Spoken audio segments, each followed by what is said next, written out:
ಚೈತ್ರವನ ಲಕ್ಷ್ಮೀಶನ ಜೈಮಿನಿ ಭಾರತದ ಸಮಗ್ರ ವಾಚನ ವ್ಯಾಖ್ಯಾನ ಕಾರ್ಯಕ್ರಮ. ಪ್ರಸ್ತುತಿ ಡಾಕ್ಟರ್ ಎಎಸ್ ಶಂಕರನಾರಾಯಣ.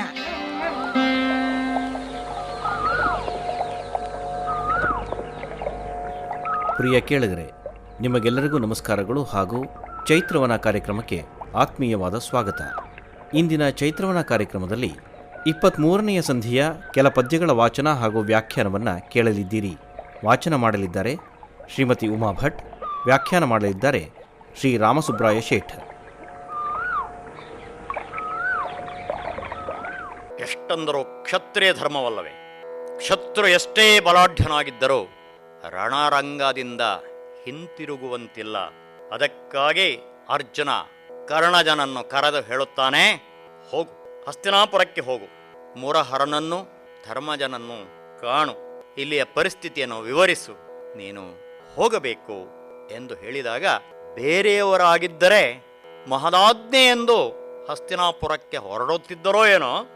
ಆದರೆ ರಸಧ್ವಜ ಕೋಪದಿಂದ ಅರ್ಜುನನಿಗೆ ಕೈ ಮುಗಿದು ಹೇಳುತ್ತಿದ್ದಾನೆ, ಒಳ್ಳಿತಿರುತಾತ ನಿನ್ನಂಬಿಟ್ಟು ನಾಂ ಪೋಗಲುಳ್ಳವನೆ ಗಜನಗರಿಗೆ ತಾತ, ಅಕಟಾರಣದೊಳ್ ಜೀವಗಳ್ಳನಾದೊಡೆ ಮತ್ಪಿತಾಮಹಂ ಬೀಳದಿರ್ದಪನೆ ಗಗನ ಮಾರ್ಗದಿಂದೆ ಹೊಳ್ಳೆದೆಯ ಹೊರಬಿಗರೊಳ್ ಎಂದುದೀ ನುಡಿಗಳಂ ತಳ್ಳಂಕದಿಂದೆ ನೀನಾಹವದೊಳು ಇಂಟೆಣಿಕೆಗೊಳ್ಳಲೇಕೆ ಇವನ ಬೆಂಕವನೀಗ ಮುರಿವೆನು ಎನ್ನಂ ಕಳುಹಿ ನೋಡು ತಾತ ಎಂದನು.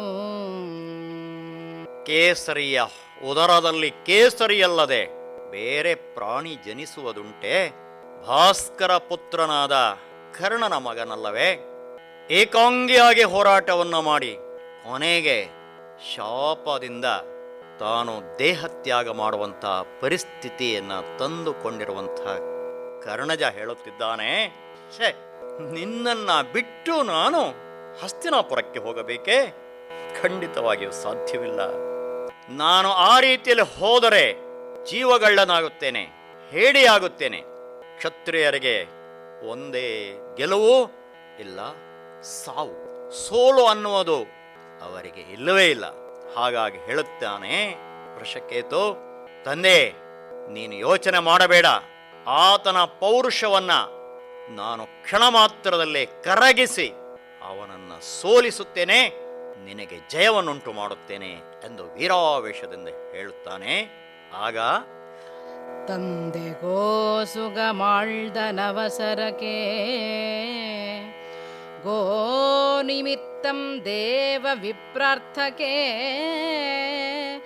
ಅಸುದೊರೆದೊಡೆ ಆತಂಗೆ ಸಂದೇಹಮಿಲ್ಲದಾದ ಪುದುಗಡ ಕೈವಲ್ಯಂ ಈಗಳಾನೆಂತು ರಣಕ್ಕೆ ಹಿಂದುಗಳೆದಪೆನು ಏಕಪತ್ನಿಯಾಗಿ ಹಸತಿಯ ಮುಂದ ಕೈದುವೆನೆಂತು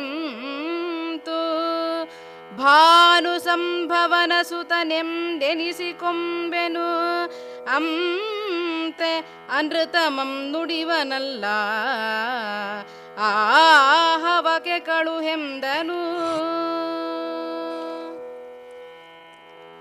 ಮಗನಲ್ಲಿ ಪಿತೃಭಕ್ತಿ ಎಷ್ಟರ ಮಟ್ಟಿಗಿದೆ ಅನ್ನೋದನ್ನ ನಾವಿಲ್ಲಿ ತಿಳ್ಕೊಳ್ತಾ ಇದ್ದೇವೆ.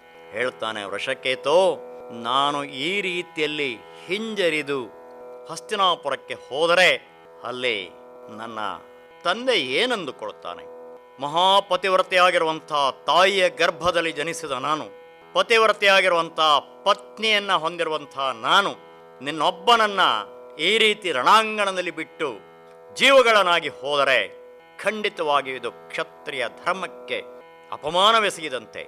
ಹಾಗಾಗಿ ನಾನು ಆತನನ್ನು ಎದುರಿಸುತ್ತೇನೆ, ನನ್ನ ಪರಾಕ್ರಮವನ್ನು ತೋರಿಸುತ್ತೇನೆ ಎಂದು ಕರ್ಣಸುತ ಹೇಳುತ್ತಾನೆ.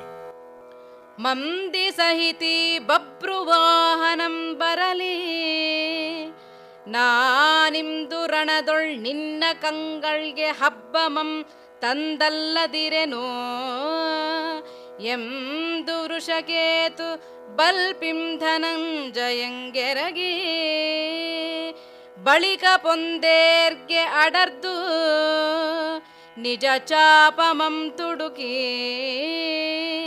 ನರನಂದನನ ಸಮ್ಮುಖಕ್ಕೆ ನಡೆತಂದು ನುಡಿದನು ಎಲೆ ಮಂದಮತಿ ಪಾರ್ಥಸುತನ ಹಡೆ ನಿಲ್ ಕರ್ಣಜಂ ತಾನೆನುತ ತೆಗೆದೆಚ್ಚನು. ವೀರ ಪಾರ್ಥನೆ, ಬಬ್ರುವಾಹನ ಕೋಟಿ ಕೋಟಿ ಸುಭಟರೊಂದಿಗೆ ಬರಲಿ.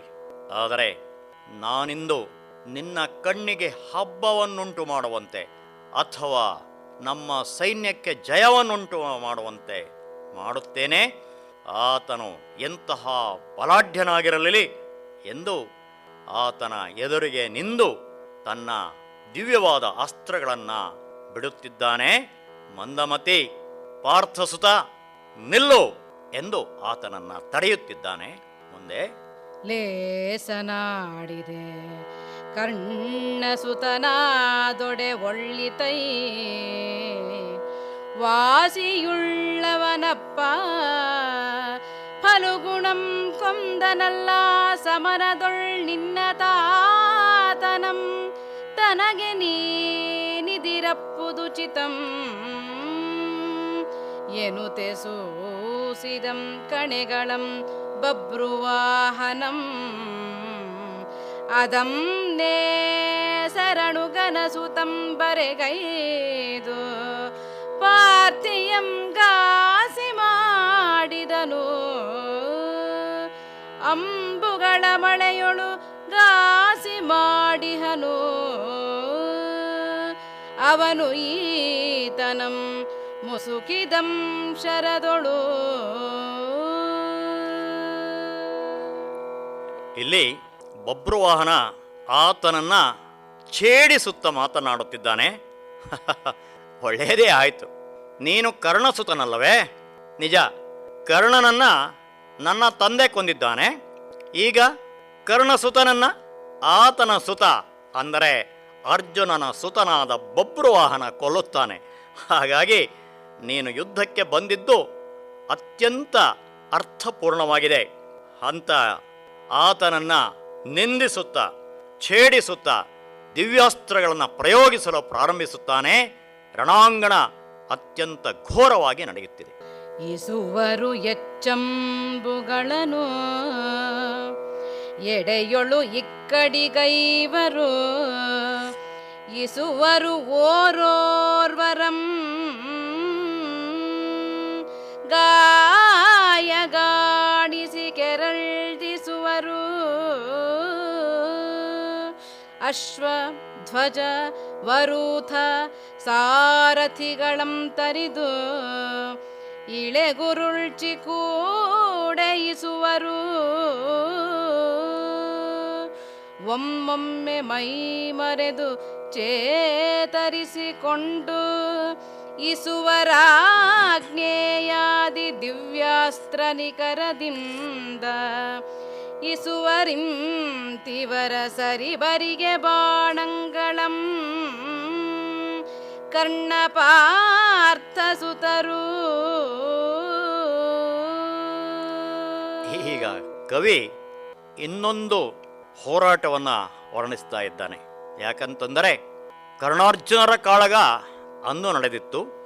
ಈಗ ಕರ್ಣಸುತನ ಮತ್ತು ಅರ್ಜುನ ಸುತರ ಕಾಳಗ ನಡೆಯುತ್ತಿದೆ.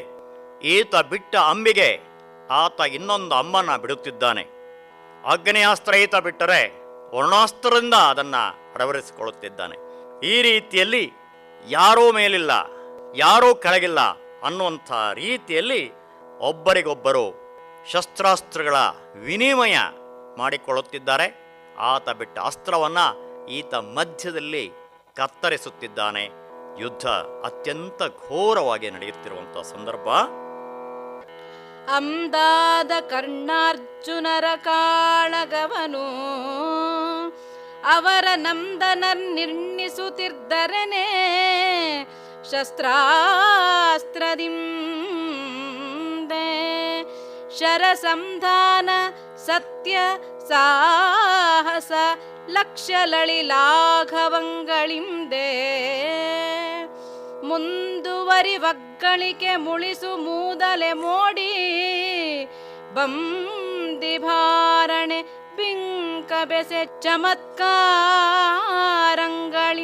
ಸಮಮಾಗೆ ಕೈದೋರಿದಂ ವೃಷಕೇತು ಬಭ್ರುವಾಹನನ ಮೇಲೆ ಕೈದೋರಿದಂ. ಗುರುಗಳಿಂದಲೇ ಹೊಗಳಿಸಿಕೊಂಡಿರುವಂಥವನು ಪಾರ್ಥ, ಬಿಲ್ಲುವಿದ್ಯೆಯಲ್ಲಿ ನಿನ್ನಂತಹ ವೀರನನ್ನು ನಾನು ಕಾಣೆ ಎಂದು ಅದಕ್ಕೆ ತಕ್ಕುದಾದ ರೀತಿಯಲ್ಲಿ ಬಿಲ್ಲುವಿದ್ಯೆಯನ್ನು ಕಲಿತವನು ಕರ್ಣ. ಅಂದು ನಡೆದ ಕುರುಕ್ಷೇತ್ರ ಯುದ್ಧದಲ್ಲಿ, ಮಹಾಭಾರತ ಯುದ್ಧದಲ್ಲಿ ಕರ್ಣಾರ್ಜುನರ ಯುದ್ಧವೆಂದರೆ ಅದು ಅವಿಸ್ಮರಣೀಯ. ಅಂತಹ ಯುದ್ಧ ಇನ್ನು ನಡೆಯಲು ಸಾಧ್ಯವೇ ಇಲ್ಲ ಎಂಬಂಥ ಪ್ರತೀತಿಯೂ ಕೂಡ ಇದೆ. ಆದರೆ ಇಂದು ಅದಕ್ಕೆ ಸಮನಾದ ಯುದ್ಧ ಕರ್ಣಸುತ ಮತ್ತು ಅರ್ಜುನ ಸುತರ ನಡುವೆ ನಡೆಯುತ್ತಿದೆ. ಹೇಗೆ ಆತನ ಬಾಣವನ್ನು ಈತ ಕತ್ತರಿಸುತ್ತಿದ್ದಾನೆ, ಈತನ ಬಾಣವನ್ನು ಆತ ಕತ್ತರಿಸುತ್ತಿದ್ದಾನೆ. ಇಬ್ಬರೂ ಕೂಡ ಅತ್ಯಂತ ಘೋರವಾದ ರೀತಿಯಲ್ಲಿ ಯುದ್ಧವನ್ನು ಮಾಡುತ್ತಿದ್ದಾರೆ. ವೃಷಕೇತುವಿನ ಮೇಲೆ ಬಭ್ರುವಾಹನ ಅನೇಕ ದಿವ್ಯಾಸ್ತ್ರಗಳನ್ನು ಪ್ರಯೋಗಿಸುತ್ತಿದ್ದಾನೆ. ಬಳಿಕ ಅಖಿಳ ದಿವ್ಯಾಸ್ತ್ರದಿಂದೆ ವೃಷಕೇತು ವ್ಯಗ್ಗಳಿಸೇಗೆ ವಾಡಬ ವೈಷ್ಣವಂಗಳಿಂ ಪರಿಹರಿಸಿಕೊಳ್ಳುತ್ತ ಅರ್ಜುನಾತ್ಮಜಂ ಕೆರಳ್ದು ಇವನ ನೆಚ್ಚೊಳಿಸಿ ತಚ್ಚೋಣಿತನವನು ತೊಲೆಯಲಿ ಇಳಿದುವು ಭೋಗವತಿಯ ಜಲಕಂಬುಗಳ್ ಮುಳಿದು ಕರ್ಣ ಜನಿಸಲ್ಕೆ ಆತನಂ ಸುತ್ತಿಸಿತು ಸುಳಿಗಾಳಿಯಂದದಿಂ ಕಣೆಗಳು ಅರೆಗಳಿಗೆ ಪರ್ಯಂತಂ ಸಂಗರದೊಳು ಸುತ್ತಿಸಿತು.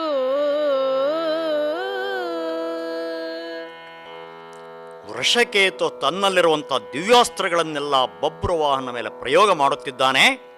ಮಣಿಪುರದ ಅರಸನು ಕೆರಳಿದ.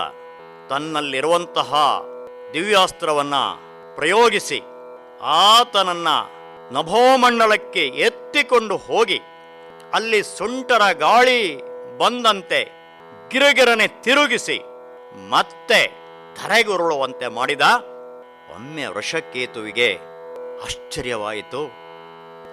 ಮತ್ತೆ ಹೊಡಕರಿಸಿ ಪಾರ್ಥನ ಸೂನು ರೋಷಾಗ್ನಿ ಪೊತ್ತಿ ಕಿಡಿಗೆದರಿ ದಿವ್ಯಾಸ್ತ್ರಮಂ ಪೂಡಿ ದಿವ್ಯಾಸ್ತ್ರಮಂ ತೆಗೆಯುತ್ತ ಎಲವೋ ಕರ್ಣಸುತ ನೀನೆ ಬಿಲ್ಲಾಳಪ್ಪನು ಆ ಪೊಣರ್ದತಿ ಬಲರೊಳು ಚಿತ್ತ ಚಂಚಲಮಿಲ್ಲ ದೀಕ್ಷಿಸೆನು ತೆಚ್ಚೊಡೆ ಎದೆಗೊತ್ತಿ ಶಿರಮಂ ಕೂಡಿ ಪಿಡಿದಾಗಸಕೆ ಬಾಣವೆತ್ತಿಕೊಂಡೊಯ್ದು ವೃಷಕೇತುವಂ ತಿರುಗಿಸಿತು ದೆಸೆ ದೆಸೆಗಳಂ ನಭದೊಳು. ಯುದ್ಧದಲ್ಲಿ ಸಾಮಾನ್ಯವಾಗಿ ವೈರಿಯನ್ನು ಹೊಗಳುವಂತಹ ಒಂದು ಪರಿಪಾಠವಿದೆ. ಇಲ್ಲಿ ಬಭ್ರುವಾಹನ ವೃಷಕೇತುವನ್ನು ಹೊಗಳುತ್ತಿದ್ದಾನೆ. ನಾನು ಅನೇಕ ವೀರ ಯೋಧರನ್ನು ಕಂಡಿದ್ದೇನೆ, ಆದರೆ ನಿನ್ನ ಬಿಲ್ವಿದ್ಯಾ ಪ್ರದರ್ಶನಕ್ಕೆ ನಾನು ಮೆಚ್ಚಿದೆ ಅಂತ ಹೇಳಿ ಸಾವರಿಸಿಕೊಂಡಿರುವಂತಹ ಆತನನ್ನು ಇನ್ನೊಮ್ಮೆ ತನ್ನ ದಿವ್ಯಾಸ್ತ್ರದಿಂದ ಮತ್ತೆ ನಭೋಮಂಡಲಕ್ಕೆ ಎತ್ತಿಕೊಂಡು ಹೋಗುವಂತೆ ಮಾಡಿ ಗಿರಗಿರನೆ ತಿರುಗಿಸಿ ಮತ್ತೆ ಧರೆಗುರುಳುವಂತೆ ಮಾಡುತ್ತಾನೆ ಬಭ್ರುವಾಹನ. ಭಾನುಸುತ ಸೂನುವಂ ನಭಕೆತ್ತಿಕೊಂಡೊಯ್ದು ನಾನಾ ದೆಸೆಗೆ ತಿರುಗಿಸಿತು ಮುಹೂರ್ತ ತ್ರಿತಯಂ. ಈ ನೆಲಕ್ಕೆ ಕೆಡಹದೆ ಮಹಾಶರಂ. ಕೆಳಗೆ ಬಿಲ್ವಿಡಿದು ಸನ್ನದ್ಧರಾಗಿ ಈ ನರನುಂ ಆ ಬಬ್ರುವಾಹನನುಂ ಒಡನೈದೆ ಬಾನೆಡೆಯೊಳಾತಂ ಪಿತಾಮಹಂಗೆ ಅಭಿನಮಿಸಿ ಕಾನನ ಸರಿತ್ಸಾಗರಂಗಳೊಳ್ ಬೀಳದೆ ಇಳಿದಂ ಮಣಿಪುರದ ಮಹಿಯೊಳು. ಲಕ್ಷ್ಮೀಶ ಕವಿ ಇಲ್ಲಿ ಅತ್ಯಂತ ಮಾರ್ಮಿಕವಾಗಿ ಹೇಳುತ್ತಿದ್ದಾನೆ. ನಭೋಮಂಡಲಕ್ಕೆ ಹೋದಂತಹ ಕರ್ಣಸುತ ತನ್ನ ತಂದೆಯ ತಂದೆಯಾದ ಸೂರ್ಯನನ್ನ ನಮಿಸಿ ಅಲ್ಲಿಂದ ಮತ್ತೆ ಬಬ್ರುವಾಹನನ ಶಸ್ತ್ರಾಘಾತಕ್ಕೆ ಸಿಲುಕಿ ಮತ್ತೆ ಕೆಳಗೆ ಬೀಳುತ್ತಿದ್ದಾನೆ ಅನ್ನುವಂಥ ರೀತಿಯಲ್ಲಿ ಲಕ್ಷ್ಮೀಶ ಕವಿ ತನ್ನ ವರ್ಣನೆಗೆ ಮೆರುಗನ್ನು ಕೊಡುತ್ತಿದ್ದಾನೆ. ನಂತರ ಮೊಗಮೆತ್ತಿ ಫಲುಗುಣಂ ನೋಡುತ್ತಿರೆ ಕರ್ಣಜಂ ಗಗನದಿಂ ಬಿದ್ದಿಳೆಗೆ ಪೊಡೆ ಚಂಡಿನಂತೆ ಪುಟನೆಗೆದೆದ್ದು ರೋಷದಿಂ ಗುಡುಗುಡಿಸಿ ಪಾರ್ಥಸುತನಂ ಪಚಾರಿಸಿ ಕನಲ್ದು ತೆಗೆದಿಸಲ್ ಬಾಣಂಗಳ್ ಅಶ್ವಸಾರಥಿ ಪತಾಕೆಗಳಿಂದ ಅಮರ್ದರಥ ಸಹಿತ ಚಿತ್ರಾಂಗನೆಯ ಮಗನಂ ನಭಸ್ಥಳಕ್ಕೆ ಕೊಂಡು ಅಡರ್ದುವು ನಾಕ ಪರ್ಯಂತಂ ಆ ಕ್ಷಣದೊಳು. ರಣರಂಗದಲ್ಲಿ ವೀಕ್ಷಿಸುತ್ತಿದ್ದಾನೆ ಪಾರ್ಥ. ಕರ್ಣಜ ಇಂತಹ ಒಂದು ಅವಘಡಕ್ಕೆ ಸಿಲುಕಿಕೊಂಡಿದ್ದರೂ ಕೂಡ ಥಟ್ಟನೆ ಭೂಮಿಗೆ ಬಿದ್ದ ಚೆಂಡು ಹೇಗೆ ಪುಟಿದೇಳುತ್ತಿದೆಯೋ ಹಾಗೆ ಸಾವರಿಸಿಕೊಂಡು ಎದ್ದು ತನ್ನ ದಿವ್ಯಾಸ್ತ್ರಗಳಿಂದ ಬಬ್ರುವಾಹನನನ್ನು ಕೂಡ ಒಮ್ಮೆ ನಭೋಮಂಡಲಕ್ಕೆ ಎತ್ತಿ ಅಲ್ಲಿ ಆತ ಕಿರುಗಿರನೆ ತಿರುಗುವಂತೆ ಮಾಡಿರುವುದನ್ನ ನೋಡುತ್ತಿದ್ದಾನೆ. ಅರ್ಜುನನಿಗೆ ಸಂತಸವಾಗುತ್ತಿದೆ. ಬಬ್ರುವಾಹನನ ಮೇಲೆ ಪ್ರಯೋಗಿಸಿರುವಂಥ ಬಾಣಗಳನ್ನು ನೋಡಿ ಬೆರಗಾಗುತ್ತಿದ್ದಾನೆ ಅರ್ಜುನ. ನಂತರ ನಭದೊಳ್ ಅತ್ಯುಗ್ರದಿಂ ತಪಿಸುವ ದಿವಾಕರ ಪ್ರಭೆಯಿಂ ದುರಿಯ ರಥಂ ಬಿದ್ದ ನುರ್ವಿಗೆ ಪಾರ್ಥಿರಭಸದಿಂ ಪೂರ್ವದೊಳಡರ್ಧ ಸಂಪಾದಿಗರಿಸಿದು ಇಳೆಗೆ ಬೀಳುವಂತೆ ಬಿದ್ದನು ತ್ರಿಭುವನಕ್ಕೆ ಪೊಸತಾಗೆ ಕರ್ಣಜಂ ಮತ್ತೆರಿಬು ಸುಭಟನಂ ಮೂರು ಬಾಣದೊಳೆಚ್ಚು ದಿವಸವಲ್ಲಭನ ಮಂಡಲದಲ್ಲಿ ಗೈದಿಸಿ ಪಚಾರಿಸಿ ಜರೆದು ಕೂಡೆ ಬೊಬ್ಬಿರಿದನು. ಮತ್ತೆ ಇಲ್ಲಿ ಕವಿ ರಾಮಾಯಣದ ವಿಚಾರವನ್ನ ತೆಗೆದುಕೊಳ್ತಾ ಇದ್ದಾನೆ. ಕರ್ಣನ ಮಗನ ದಿವ್ಯಾಸ್ತ್ರಕ್ಕೆ ಬಬ್ರುವಾಹನ ನಭೋಮಂಡಲಕ್ಕೆ ಚಿಮ್ಮಿ ಸಂಪಾತಿ ಕೆಳಗೆ ಬೀಳುವಂತೆ, ಅಂದರೆ ಇದು ರಾಮಾಯಣದಲ್ಲಿ ಬರುವಂತಹ ಪ್ರಸಂಗ. ಸಂಪಾತಿ ಶಾಪಕ್ಕೆ ಒಳಗಾಗಿ ಗರಿಯನ್ನ ಕಳೆದುಕೊಂಡು ಧರೆಗೆ ಬೀಳುತ್ತಾನೆ. ಆ ರೀತಿಯಲ್ಲಿ ಬಬ್ರುವಾಹನನು ಕೂಡ ಕರ್ಣಜನ ಬಾಣಾಘಾತಕ್ಕೆ ಮೇಲಕ್ಕೆ ಚಿಮ್ಮಿದವನು ಗರಿಯನ್ನ ಕಳೆದುಕೊಂಡ ಸಂಪಾತಿ ಧರೆಗುರುಳಿದಂತೆ ಆತನು ಧರೆಗುರುಳುತ್ತಾನೆ. ಆದರೂ ಮತ್ತೆ ಸಾವರಿಸಿ ಯುದ್ಧವನ್ನ ಮುಂದುವರಿಸುತ್ತಿದ್ದಾರೆ. ಬೊಬ್ಬಿರಿವ ಕರ್ಣಜನದನಿಗೆ ರೋಷದಿಂದಬ್ಬರಿಸಿ ಗಗನದೊಳ್ ತನ್ನ ರಥಮಂ ಬಿಟ್ಟು ಹೆಬ್ಬೆಟ್ಟದಂತಿವನ ಮಸ್ತಕದ ಮೇಲೆ ಬೀಳಲ್ಕೆ ಇವಂ ಕನಲ್ದು ಕೂಡೆ ಉಬ್ಬಿ ಪುಟನೆಗೆ ದೆದ್ದು ಸಾಯಕದೊಳೆಚ್ಚು ಅವನ ನೆಬ್ಬಿಸಿದ ನಾಗಸಕ್ಕೆ ಮತ್ತೆ ಭೀಭತ್ಸವಾದ ವತ್ಸು ಕಂಡೊಬ್ಬೆರಳನಲ್ಲಾಡಿ ಪೊಗಳಲ್ಕೆ ವೃಷಕೇತು ಫಲುಗುಣಂಗಿಂ ತೆಂದನು.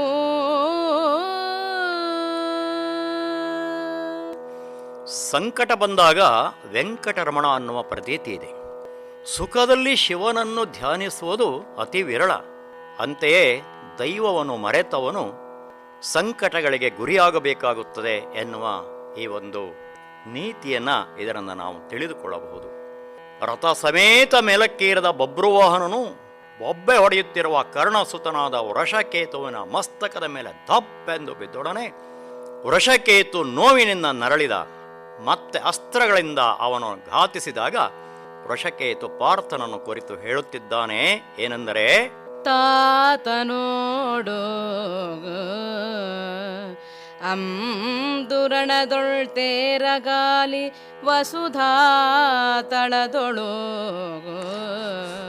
ಅಳ್ದೊಡೆ ಆಯತಮಾಗಿ ನಿಲ್ವಿನಂ ಘಾತಿಸದಿರೆಂದುಗು ನಿನ್ನೊಡನೆ ನಮ್ಮಯ್ಯನಾಡಿದವೊಲು ಆಡದೆ ಸುಮ್ಮನೆ ಈತನೆನ್ನಸ್ತ್ರದಿಂ ಗಾಸಿಯಾದವನೆಂದು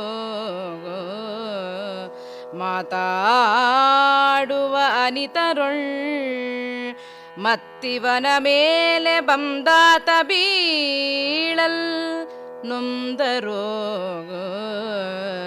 ಇರ್ವರುಂ ಚೇತರಿಸಿಕೊಂಡು ಧುರಕನುವಾದರು. ಹಿಂದಿನ ಯುದ್ಧದ ಸಂದರ್ಭವನ್ನು ಅರ್ಜುನನಿಗೆ ಜ್ಞಾಪಿಸುತ್ತಾ, ಅಂದು ಮಹಾಭಾರತದ ಮಹಾಸಮರದಲ್ಲಿ ನನ್ನ ತಂದೆಯ ರಥವು ಭೂಮಿಯಲ್ಲಿ ಹೂತು ಹೋದಾಗ ಸೈರಿಸುವ ದರಗಳಿಗೆ ಎಂದು ಕೇಳಿದಂತೆ ನಾನು ಸಮಯದ ಅವಶ್ಯಕತೆಗಾಗಿ ಕೇಳಲೂ ಬಿಡದೆ ಈತ ನನ್ನನ್ನು ಘಾತಿಸಿದ್ದಾನೆ ಎಂದು ಹೇಳುವುದರೊಳಗೆ ಮತ್ತೆ ಈತನನ್ನು ಧರೆಗೆ ಬೀಳಿಸಿದ ಬಬ್ರುವಾಹನ. ಮಣಿವರೂಥಾರೂಢರಾಗಿ ಬಳಿಕ ಇರ್ವರುಂ ರಣರಂಗದೊಳ್ ಕಡುಗಿ ಕಾದಿದಲ್ ಕಾಯದೊಳ್ ಕಣೆಗಡಿಗಳಿಡಿಯಲ್ ಖಂಡಮಂ ಕಚ್ಚಿಪಾರಲ್ ಅರುಣಂಬುಗಳ್ ಕೋಡಿವರಿಯೇ ಪೊಣರ್ವರು ಅಂಬರ ಕಡರ್ದೊಮ್ಮೆ ಮೇದಿನಿಗಿಳಿದು ಪೆಣಗುವರ್ ಮತ್ತೊಮ್ಮೆ ನಭದೊಳ್ ಇರ್ದು ಒರ್ವರ್ ಧರಣಿಯೊಳ್ ಇದೊರ್ವರ್ ನೆಲದೊಳ್ ಒರ್ವರ್ ಆಗಸದೊಳ್ ಒರ್ವರ್ ಇರ್ದ ಕಲಿಗಳು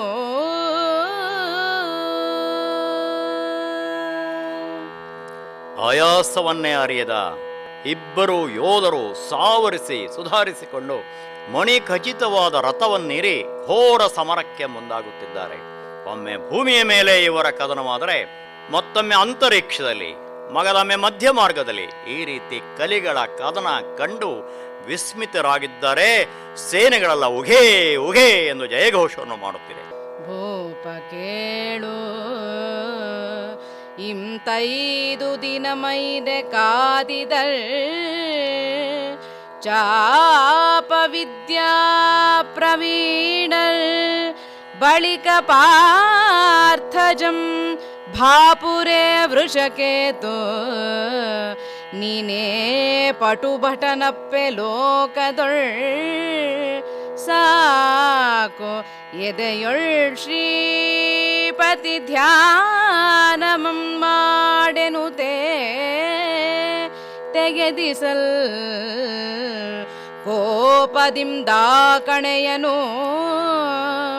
ಇವನರಿವ ಅನಿತರೊಳ್ ಪ್ರತಾಪದಿಂ ಕವಲಂಬನು ಹೆಚ್ಚು ಕತ್ತರಿಸಿದಂ ಕಣ್ಣ ಜನ ಕಂಧರವನು.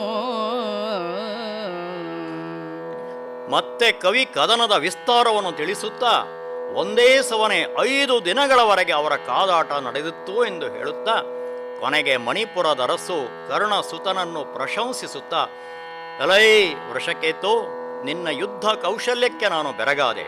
ಪ್ರಪಂಚದಲ್ಲಿ ನೀನು ಅಪ್ರತಿಮ ಪಟುಭಟನು.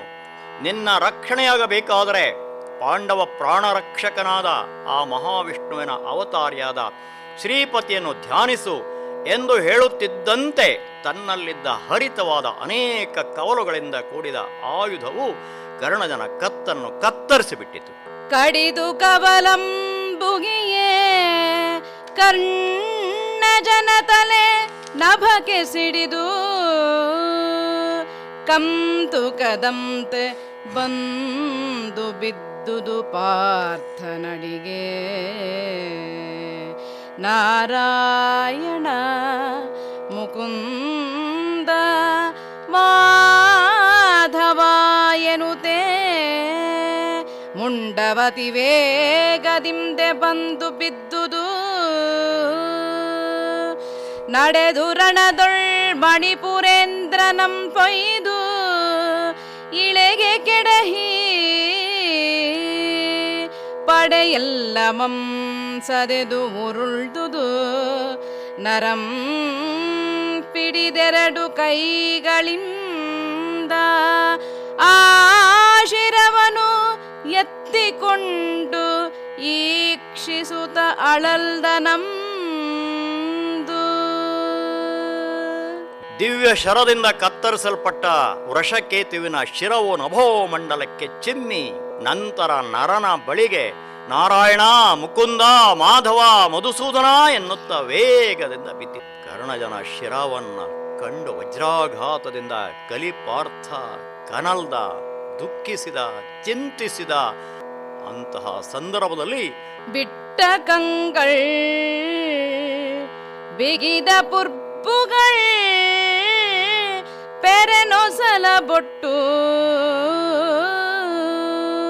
ಸೂಚಿಸಿದ ಕುರುಳ್ ಥಳಥಳಿಪ ಕುಂಡಲಂ ಪುಟ್ಟುದು ಪುಳ್ಮೀಸೆ ಪೊಳೆವಲ್ ನಗುವ ಮೊಗಂ ಕಳಕಳಿಸೆ ಕಳೆಯದಿಂದೆ ಕಟ್ಟುಗ್ರಮಾಗಿರ್ದ ತನಿ ವೀರರಸದೊಂದು ಗಟ್ಟಿಯೇನೆ ತೋರ್ಪ ಕಣ್ಣ ಜನತಲೆಯಂ ನರಂ ನಿಟ್ಟಿಸುತ್ತೆ ಪಣೆಯಂ ಪಣೆಯೊಳಿಟ್ಟು ಪೊಸೆದು ಚುಂಬಿಸಿ ಕಂಬನಿಯೊಳಾಳ್ದನು. ಕೆಲವರ ಪ್ರಾಣಪಕ್ಷಿ ಹಾರಿಹೋದರೂ ಮುಖದಲ್ಲಿ ಯಾವ ಬದಲಾವಣೆಯೂ ಆಗುವುದಿಲ್ಲ. ಬದುಕಿದ್ದಂತೆ ಬಿಟ್ಟ ಕಣ್ಣುಗಳು, ಹಿರಿದಾದ ಹಣೆ, ಹೊಳೆಯುತ್ತಿರುವ ಕುಂಡಲಗಳು, ವೀರ ರಸದ ಛಾಯೆಯಿಂದ ಕೂಡಿದ ಆತನ ಶಿರವನ್ನು ಎತ್ತಿ ಅದರ ಹಣೆಗೆ ತನ್ನ ಹಣೆಯನ್ನು ತಾಗಿಸಿ ದುಃಖಿಸುತ್ತಿದ್ದ ಅಶ್ರು ತರ್ಪಣವನ್ನು ಗೈದ ಅರ್ಜುನ.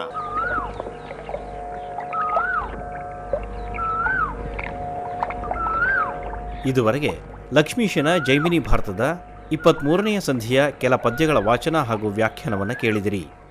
ವಾಚನ ಮಾಡಿದವರು ಶ್ರೀಮತಿ ಉಮಾ ಭಟ್, ವ್ಯಾಖ್ಯಾನ ಮಾಡಿದವರು ಶ್ರೀ ರಾಮಸುಬ್ರಾಯ ಶೇಠ್. ಚೈತ್ರವನ ಕೇಳಿದ್ರಿ. ಕಾರ್ಯಕ್ರಮದ ಪ್ರಸ್ತುತಿ ಡಾಕ್ಟರ್ ಎಎಸ್ ಶಂಕರನಾರಾಯಣ. ನಿರ್ಮಾಣ ನೆರವು ಸಂಜೀವ ಆರ್ ನಾಮಣ್ಣವರ್. ಇದು ಇಂದಿನ ಚೈತ್ರವನ. ಈ ಕಾರ್ಯಕ್ರಮ ಆಕಾಶವಾಣಿ ಭದ್ರಾವತಿ ಕೇಂದ್ರದ ಕೊಡುಗೆ.